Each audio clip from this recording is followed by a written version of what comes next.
Welcome to Kill Team Casuals, a podcast all about Kill Team filmed in 3 different time zones by 3 different gents. Enjoy. Hey friends, Ben here, the only one on the podcast without a cool accent. Just dropping by to say thanks a ton for listening or watching, however you enjoy the podcast. It really does mean a lot to us. And if you are a faithful listener or unfaithful listener, we don't judge, and you're thinking, man, I just can't get enough of these 3 rascally boys and their casual Kill Team talk. What else can I do to support? Where else can I find these guys? Well, friend, I would point you to the Kill Team Casuals Patreon page. For just a few bucks a month, whatever you wouldn't miss falling out of your pocket, you can get access to the full long-form video podcast, as well as stay up to know, in the know, or all around the know, all up inside the know, if you will, on what's going on, all these Patreon extracurricular activities, this fun stuff. So, and if you want to be a real baller, you could even be a guest on Legions of Rust, the world-famous game show at the very tippy-top tier.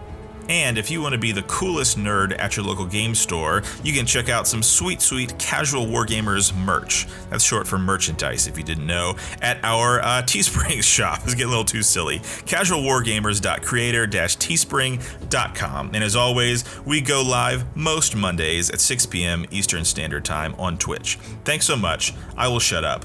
Back to the lovely show.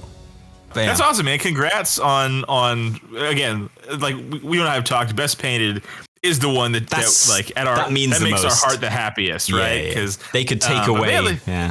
Yeah, but also third behind some steep competition. Like, is it John Reese taking it down? John Reese. Obviously a well-accomplished player going to Worlds, going to Champions. Yes. So, like, great player. He's repping the UK. So, yeah, John Reese, can you roll a crit? That's not a question. That is the channel. So John Reese is a real good player.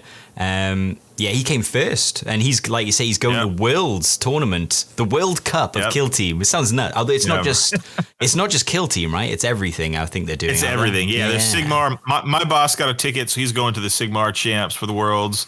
That's pretty cool. Warhammer, whatever's going on with that, who cares? Nobody cares about Warhammer, about 40K. But yeah. But it might be a nice little segue there to Worlds. That'll be interesting. I was getting a sneak peek at some of the groups that will be playing, and man, oh man, it's going to be spicy. It's going to be a spicy showdown. If you had to guess team wise, Commandos obviously kind of come to mind at first. But man, if you had to guess a team like that is going to take down Worlds, not a player, because who knows? Right? We love them all. They're all equally. good. They're all good players. Yeah, they're all good. They're all good. So are you asking me the team to rule them all? And let's not say Commandos. That's just too easy. Aside from Commandos, I think there's going to be too many elite teams for Commandos to have a clean run. And I know Commandos. I think Commandos kind of. I didn't see a ton of elite teams. Oh, have you actually seen? I'm just making guesses. Are there actually lots of elite? Not a lot of elite teams. No, I've have some inside men that have peeked at some of the stuff. I haven't seen a ton of elite. Say no more. Shane is running Legionaries as always. Honestly, and I know you'll love this because you're all about it, but I think Legionaries are a real solid choice. I mean, I know the thing is though. Oh yeah. There's certain teams that you just love. Like when I was playing Blooded a lot, I would love going into Legionaries. So there are, and I'm Kazakin would absolutely on average if player skill is taken out of it, and we're just saying teams objectively, if they're all piloted with equal skill, Kazakin, Blooded, they're going to make Legionaries days trouble. Dude, Hearthkin will eat you for lunch if you're not careful. Do you know what? And I'm going to say this now before he gets his own content out and saying this, but John Reese, who won with Hearthkin, he was talking after we had like a little chat after the game.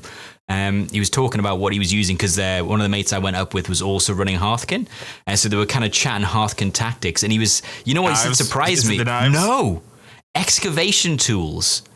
So I'd never heard of this because I don't play them myself, but knives are pretty good. But he said, no, you take excavation tools. You put fortified down, so you've got 3 barricades, and you use excavation tools on those barricades, and it means you ignore them as terrain. And it just means you can funnel straight through them. You can really slow your opponent down, but speed yourself up. And he said that was a real slept on tactic. So I was like, well, okay then. A team to rule it. I don't know. Who do you think? Who do you think's a team? Because you've seen the list of what teams. So if it's not elite heavy, who's taking it? I've seen a lot of Inquisition. I'll tell you what. I've seen a lot of Inquisition. Yeah. Well, you know, those high players, those like really good players, they want to, crack those like non-user friendly teams, and they have so many tools. I've seen a few of those. Harlequins. One of those teams. Harlequins. I hate Harlequins. Warp Coven, Hyrotech. These are teams that I feel are like high brain maths teams. Yeah, Warp Coven just suck, unfortunately. I feel like they've had enough buffs that maybe, although if we're saying player skills taken out of it, maybe they're just so bad, unfortunately. But a lot of people are saying Inquisition are like S tier, but I wonder who they're running them with. Who they like? Breachers, Vetguard. Yeah, Breachers, Vetguard is the move. They can just be real toxic, that's why the top players are trending towards them. But I want to see if we're rooting for our Florida boy Dawson. Want to see Dawson take it? What's he taking? But he's running commandos. So I don't love the commando thing, but it's his team. And but we're rooting for Dawson. I would love to see Legionaries take it. I don't know if anyone besides Shane is taking them. Well, you play Dawson with your Legionaries, don't you? Yeah, I did. That was brutal. I played him on loot. He was my first matchup at Tampa, and he ended up placing second, got the golden ticket, and he was my first matchup, and it was like Commandos, like all right, on Octarius, all right, on loot, all right. It's like that's the worst matchup. But he's all right. Let's do this. So does he, when he's playing your Legionaries, I assume he just plays the mission hard, as opposed to trying to play against your team, or does he just have a way? So he's just avoids the kills. Like he just totally avoids me. Played an excellent game, just making me come to him hard and shut down my double kills. So I would get stuck in engagement with just a scratch, stuff like that. I think that's like what you have to do against power armor is just kind of play the mission hard and don't focus on killing. I think that's it, because a lot of people with commandos, you're so used to being able to bully your opponent. Like if you're into a mid team or an elite team, you just bully that team. 10 wounds, they can't charge into you with just a scratch. You might just kill them without taking any damage, even if they charge. So they're used to bullying. But I always wonder how you deal with a legion with power armor. And I guess play the mission, don't play the opponent. Maybe that's the way to do it. Nice. So you're rooting for Dawson's commandos. The Florida boys, because gotta root for Dawson, but then also would love to see Shane have a good run with his Legionaries again. Friend of the show. I was gonna say we have Shane on the show. I used his tip. I used sounds weird out of context. No, I used his helpful tip, his helpful hint with Legionaries, and I ran the Shrive Talon in all my games as Slanesh. So I could have that, I don't know if it's Delicious Agonies, the one where you... Delightful Agony? Delightful Agonies. You double up on his basically -1 within square range, which was pretty useful.